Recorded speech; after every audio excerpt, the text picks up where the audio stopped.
Sai la fatica dei predatori, il giornaliere che tipo viene giù dalla fascia se lo becca niente.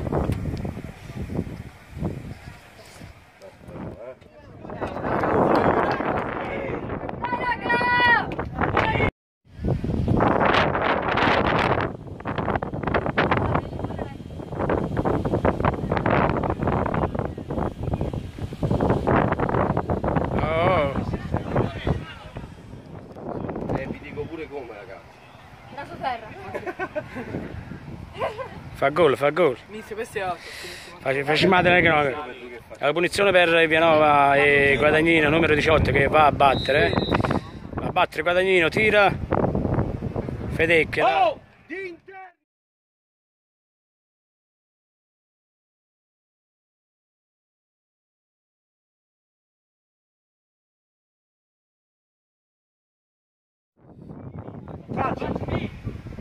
Guarda che tira in me.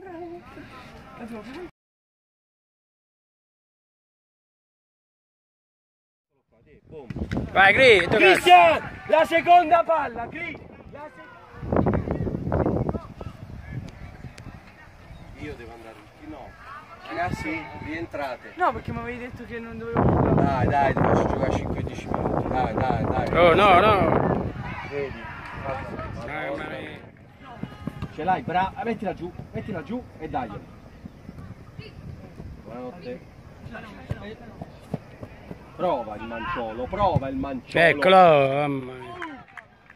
Ah, ok. Qua nella via delle medie. È vero che tu... Cazzo, li posso anche accettare alta. È una bella cosa. Bravo!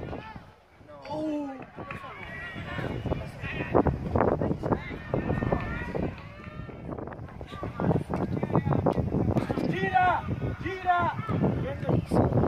Vai di qua! Prova! Bella! Madonna, oh! Fatelo stare in campo. Perché? Anzi, ora si va a Perché? Perché mi sembra? C'è ancora Vincenzo, c'è Vincenzo, scarica dietro. Oh, Pellegrini! Esci, Pelle! Gioco in 10. Riusciva a girarti. Ce l'avevo dietro. E io sono coglione allora che ti dico scarica dietro. Bello! Bravo! Che gol!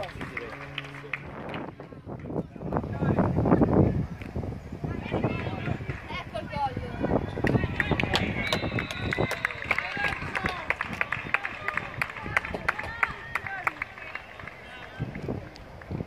Ha detto mister.